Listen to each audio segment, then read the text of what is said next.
Bakit ako nag-decide na mag-aaraw-araw po si Sir Lawrence? Ayan, namumula yung mata ko talaga dyan mga kamukha. Kasi dati po, after 3 months, ayan, medyo nagkakaroon na tayo dito. O ngayon, wala pa rin. Pagdating naman po sa pimples, yes, retinol so far na nagamit ko talaga to. Very supple yung supple! Pambansang pinipig, Sir Lawrence ang galing. Basta honest, reveal sa'yo ay sasabihin. Pambansang pinipig, sa kanya ang hihiling. Basta produktong salit, lahat ay bibiin. Hi mga kamukha, tayo po'y nagbabalik. Ako po si Sir Lawrence, ang inyong pambansang human guinea pig. Heart, heart! Matagal na nga po tayong gumagamit ng retinol dito sa ating channel. Kahit balikan nyo pa po yan mga kamukha, wala pang ganong hype dito ng retinol sa Pilipinas. Nagre-review na po si Sir Lawrence. At dati nga po sinasabi ko lagi na huwag nyong gagamitin araw-araw hanggat wala po kayong tolerance sa retinol mga kamukha. Kasi yung retinol nga po, it's a potent ingredient nga po. Ibig sabihin po ng potent, matapang siya. Don't mess with it. Lagi kong sinasabi yan kasi kapag magkamali lamang kayo ng konti mga kamukha, may tendency talaga na mag-purge or ang worst nga po is magkaroon po tayo ng melasma, hyperpigmentation or tinatawag po nating pekas. Pero kapag tama naman nga po ang paggamit nyo, naku po, ang daming potential. And today nga po, i-update ko po kayo kasi inaraw-araw ko na nga po yung paggamit ng retinol. Kung dati nga po ay twice, thrice, every other day, every other 2 days, ngayon nga po inaraw-araw na po ni Sir Lawrence. At gagawin na nga rin po natin ang ating skincare routine po natin ngayon. By the way, naglinis na po tayo ng ating face, nag-cleanse na po ako. Ang ginamit ko po is from Renew Placenta. Maganda nga rin po yung placenta para po ma-even out ang ating skin tone and also para po sa mga UV-induced melasma. Next step naman po is toner po tayo para i-prepare na po ang ating ang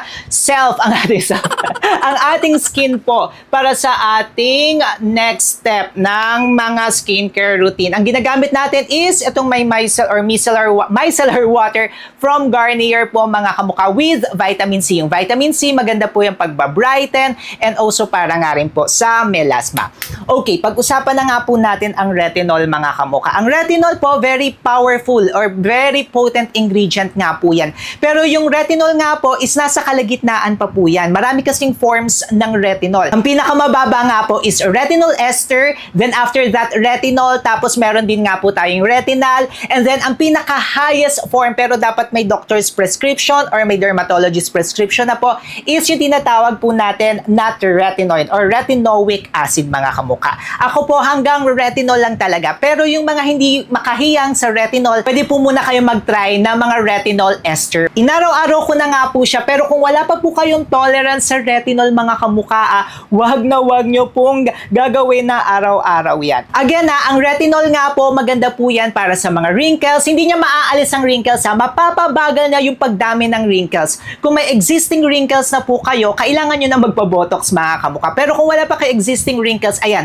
pinapabagal yung pagtanda ng ating skin and also maganda nga rin po yan sa mga fine lines, para nga rin po sa mga pimples, sa acne, ayan mga kamukha, okay na okay po ang retinol. Now, bakit ako nag-decide na mag-aaraw-araw po si Sir Lawrence? Nag-decide nga po ako na mag-araw-araw na mga kamukha kasi sabi ko, I think it is already that time na mag-aaraw-araw tayo. Tapos gagamit nga rin po tayo ng Aqua Moisturizer na Glow. May vitamin C nga rin po ito mga kamukha, pero organic yung kanyang ingredient, which is very complex. Then may niacinamide nga rin po ito na maganda para sa mga peka, sa mga melasma, and also para po sa overall condition ng ating skin. Nag-decide na po ako kasi sabi ko it's already the time. Kasi ang tagal ko na, years na po ako mga kamukha na gumagamit nga po ng retinol. Nagandahan ako doon sa Lux Organics na may Bakuchiol. Tapos mababa lang po yung kanyang percent ng retinol kasi marami nga po yung percent. Pero ako yung tinatry ko mga 0.1, mga gano'n lang, hanggang 0.05 lang po si Sir Lawrence. Yun lang po kasi talaga yung kahiyang ko. Now, nung inaraw-araw ko siya mga kamukha, una kong napansin talaga, hindi na po ako nagbe-breakout sa retinol mga kamukha kasi okay naman po yung mga ginagamit ko. Mamaya ipapakita ko po yung best retinol so far na nagamit ko. Actually, ito na nga po yung next step natin. No? After po natin mag-moisturizer, next na po is retinol. Ito na po yung favorite natin from Frankly. Ayan po, 0.1% nga lang din po yan. Inaraw-araw ko siya mga kamukha. Una kong napansin sa kanya, nangyari po sa akin mga kamukha, last year po ito is napansin ko na yung mata ko namumula. So for ilang days siya namumula. Akala ko nga because of LASIK. By the way, nagpa-LASIK na po tayo. Kung gusto nyo po makita yung experience natin, maglalagay na lang po tayo dyan sa description box sa baba. So akala ko from LASIK. So nagpa-check up ako sa eye doctor po natin, sa ophthalmologist po natin. Tapos sabi ng ophthalmologist natin, okay naman yung eyes mo, baka irritated lang. So, may mga pinapatak naman po talaga tayo, may mga drops tayo. Then nga, hindi siya nawawala mga kamuka. Naglinis na nga rin po ako ng environment ko kasi baka madumi. Tapos yun nga po, yung mata ko ay namumula siya. Then, na-realize ko nga pala mga kamuka na nag-araw-araw akong gumamit nitong retinol. Ito nga kung makikita nyo pala, hindi ko na-post yan dyan. Ayan namumula yung mata ko talaga dyan mga kamuka. For ilang days yan. Tapos sunod-sunod siya kasi yun din yung days nga na nag-try na ako na araw-arawin siya. Tapos, katulad ng sinabi ko sa inyo before, do sa 5 things I wish before using retinol, dapat medyo iwas-iwas po tayo dito kung wala pa po kayong tolerance mga kamukha. Pero usually nga kasi diba, dyan, kasi yung problema ko sa wrinkles mga kamukha dyan kasi talaga. So naglagay talaga ako ng todo-todo, bigay na bigay dyan. Tapos inaraw-araw ko na kasi sabi ko, I think this is the time, hindi na ako nagpe-purge eh. Tapos yun, doon ko nakita or doon ko rin na-realize na baka culprit talaga ito. Kaya ang ginawa ko mga kamuka is everyday pa rin ako gumagamit pero medyo iwas-iwas ako ng konti dyan sa area na yan hanggang talaga magkaroon pa rin ako ng tolerance. And true enough nga po, ito yung naging culprit. Habang maglalagay tayo, katulad nga rin po ng lagi ko sinasabi, dapat pea-size lamang po siya mga kamuka. Pero ako, ayan, medyo nagdadagdag tayo ng konti. Tapos sa gabi, usually dapat ina-apply to pero ipinapakita ko nga po sa inyo. Gagamitin ko po siya sa umaga. Kung gusto niyo po siyang gamitin sa umaga, pwede naman mga kamuka pero hindi siya ganun recommended. Make sure na magsa-sunscreen kayo magsa-sunscreen po tayo maya-maya. Yun po yung next step natin. Tapos ayan po, ganyan po yung pag-apply ko mga kamuka. Next, ang napansin ko po sa kanya, ngayon kasi pwede ko na siyang i-apply sa eyes ko, hindi na siya namumula mga kamuka.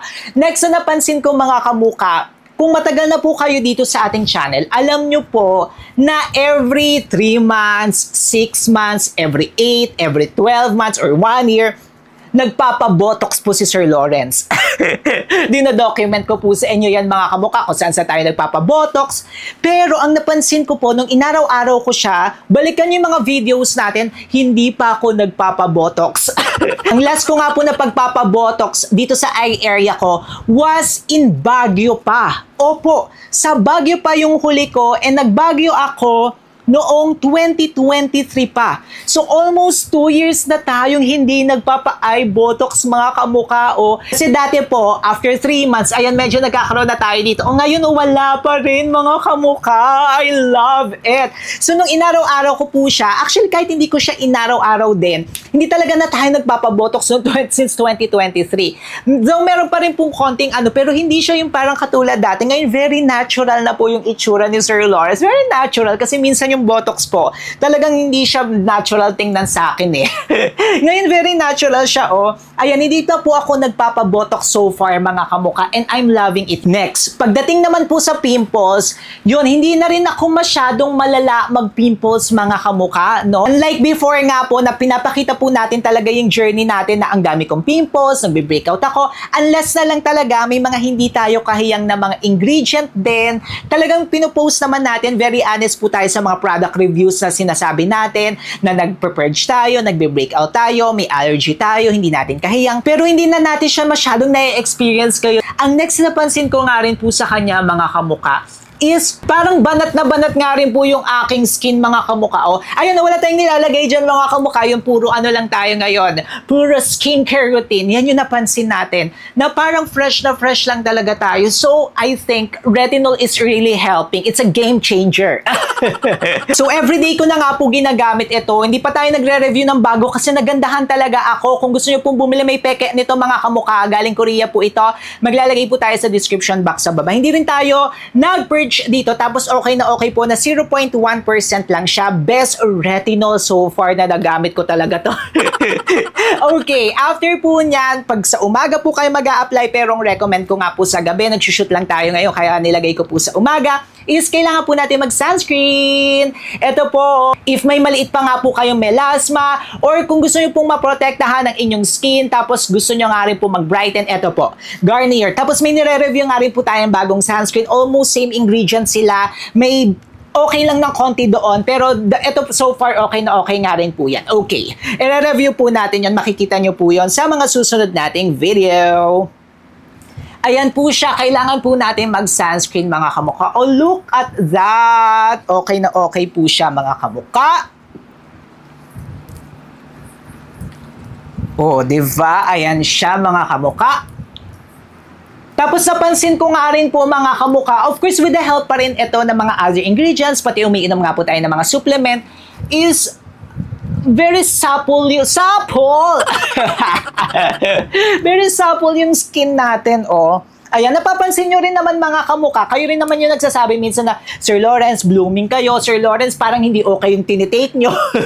Kayo na rin yung nakakapansin kasi matagal na nga kayo dito sa ating channel. So, alam nyo na yung sarili ko rin Kilala nyo na yung self ko, or nakikita nyo naman, nagre-reflect naman po kung maganda or hindi maganda. Minsan sasabihin nyo, ay Sir Lawrence, halata nga sa face mo na hindi maganda. Pero so far, no, in the past few months, okay po yung skin ni Sir Lawrence, pati yung mga tinatry natin na mga produkto. So far, so good. Okay na okay po sa akin ng retinol talaga, mga kamukha. Kung makikita nyo, it shows naman talaga, di ba? Talagang isama nyo talaga yung retinol, mga kamukha. Kung na nagsasabi sa inyo, I am 30 plus years old. Ako ang tinagurian yung pambansang human guinea pig. Kung hindi siya effective, magre-reflect naman siguro talaga. Pero kung makikita nyo, kayo na yung ma-judge, o i-comment nyo dyan sa baba, do I look like 30 plus? Or do I look like 19? Wow! Syempre, yung mga ginamit po natin ngayon, nasa card po natin yan, and also nasa description box sa baba. May video nga rin po tayo, yung walrachatsu. Yung 5 things I wish I knew before using retinol. May video po tayo yan, nandito po yan sa letters para malaman nyo pa yung in-depth about retinol. Then syempre, mag-subscribe kayo kay Sir Lawrence. Kung gusto nyo palang mag-start, ayan, panoorin nyo to. Perfect yan, mga kamukha. Magkita po tayo sa susunod po nating video.